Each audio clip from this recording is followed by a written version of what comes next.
श्रद्धा से भरने का अर्थ है जब कोई अपने हृदय को पूरा खोलने के लिए तैयार है। अभी साइकोलॉजिस्ट क्या कर रहे हैं, वो बस इतना ही कर रहे हैं। एक मरीज पर 3 साल तक साइकोलॉजिस्ट चलती है।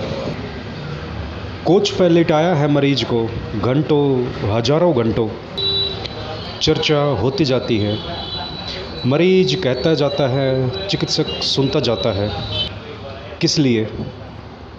वो सिर्फ इसलिए कहते कहते मरीज की बुद्धि की जो ऊपरी बातें होती है वो चुभने लगती है। फिर वो भीतर की बातें कहना शुरू कर देता है, फिर वो भी चुभ जाती है। फिर और आंतरिक गहरी बातें शुरू हो जाती है। बरस भर चिकित्सक के निरंतर बातें करने के बाद फिर वो बातें करते करते आंतरिक बात कहना शुरू कर देता है। और जब चिकित्सक देखता है कि अब वो बातें शुरू हो गई है जो बहुत ही गहरी है, जब वक्त आया, अब व्यक्ति सजेस्टिव हुआ, अब उसको कोई भी सुझाव डाला जा सकता है। अब उसके भीतर का दरवाज़ा खुल गया। अब इसके भीतर कोई बीज डाल दिया जाए तो वृक्ष बन जाएगा। समझ का अर्थ है आपके भीतरी तल तक कोई बात पहुंच जाए, लेकिन तर्क कभी नहीं पहुंचने देगा। लेकिन हम तर्क से ही समझना चाहते हैं, और तर्क ही उपद्रव है, वो ही पहरेदार है। वो कहता है कि पहले मुझे समझाओ, मुझे समझाओगे तो मैं मालिक से मिला दूँ, और अगर मुझे ही नहीं समझाओगे तो मालिक से क्या मिलाऊँ। और कठिनाई ये है कि जब वो समझ जाता है, तो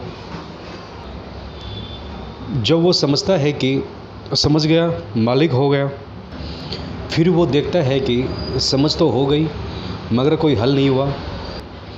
जिसको हम बुद्धि कहते हैं उसके पास कोई भी शक्ति नहीं। जिसको हम कहें फोर्स टू एक्ट, बुद्धि के पास नहीं है।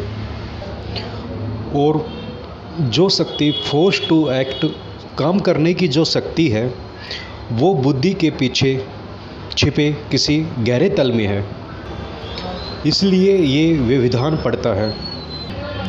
तो अगर उस तक पहुंचना है तो नहीं पहुंचता। अगर किसी का पहुंच जाए तो फिर तो कोई सवाल ही नहीं। अगर नहीं पहुंचता है तो सीधा पहले इस बुद्धि के पैरे को तोड़ने का कुछ उपाय करना पड़ता है, कुछ ध्यान करना पड़ता है। इस बुद्धि के पैरे को तोड़ना पड़ता है, और ध्यान की कोई ऐसी प्रक्रिया लानी पड़े जो आपको निर्बुद्धि बना दे। जैसे मैं जो ध्यान का प्रयोग करता हूँ वो बिल्कुल बुद्धिहीन है। बुद्धिमान उसको देख के ही भाग जाएगा, कहेगा ये क्या हो रहा है कि लोग नाच रहे हैं, कूद रहे हैं, चिल्ला रहे हैं, पागल। लेकिन जो नाच रहा है, कूद रहा है, वो बुद्धि के तल से नीचे उतर गया, क्योंकि बुद्धि तो सेंसस का काम करती है। वो कहती है क्यों हंस रहे हो, अभी कोई हंसने की बात ही नहीं, पहले ही हंसने की बात होने दो फिर हंसना। क्यों रो रहे हो, अभी कोई रोने की बात ही नहीं। क्यों कूद रहे हो, क्या ज़मीन में कोई आँच लगी है कि तुम कूद रहे हो। क्यों गुस्सा तान रहे हो हवा में, पहले किसी को गाली देने दो फिर गुस्सा तानना। बुद्धि पूरे समय ये कह रही है जो तुम कर रहे हो वो तर्कयुक्त हो, लेकिन ज़िंदगी में कभी भी कोई तर्कयुक्त किया है? जब किसी से प्रेम हो जाएगा तब बुद्धि कहाँ होगी, और जब किसी से क्रोध हो जाएगा तब बुद्धि कहाँ होगी, और जब किसी को मरने का मन हो जाएगा तब बुद्धि कहाँ होगी। तो ज़िंदगी के जहाँ असली ज़रूरत है वहाँ तो बुद्धि होगी ही नहीं, और उन गहरे बिंदु तक आप कभी उतर नहीं पाएंगे यदि आप बुद्धि की बात मान के चलेंगे। तो ध्यान के सब प्रयोग आपके बुद्धि की परत को तोड़ने के प्रयोग है। आपकी एक दफ़ा जब परत टूट जाए तो आप एकदम सरल हो जाते हैं, और जब आप सरल हो जाते हैं तो आपके पास एक अंतर्दृष्टि होती है जहाँ से चीज़ें साफ दिखाई पड़ती है। तब ये सवाल कभी नहीं उठता, मेरी समझ में आ गया और क्रांति नहीं हुई। समझ में आ जाना ही क्रांति है। हम दो हिस्से में बटे हैं। जिस हिस्से से हम समझते हैं उसका कोई संबंध नहीं है। जिस हिस्से से हम करते हैं, करने का हिस्सा अलग, समझने का हिस्सा अलग।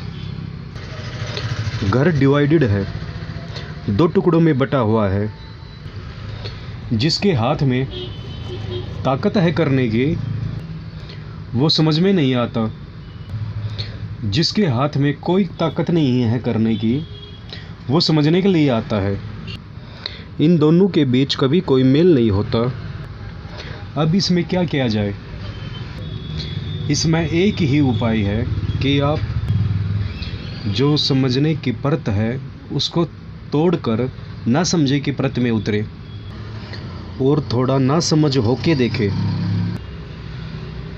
तो आपके इन दोनों विभाजनों के बीच की दीवार धीरे धीरे गिरेगी और आपका दोनों में आना जाना शुरू हो जाएगा। और तब आप इंटीग्रेटेड होंगे, इकट्ठे होंगे, एक होंगे। और जो एक आदमी है वही समझ लेता है, उसकी ज़िंदगी में फलित हो जाता है। हम दो हैं, इसलिए हमारा जो सवाल है ज़िंदगी तक उलझता चला जाता है और आगे तक उलझता ही चला जाएगा।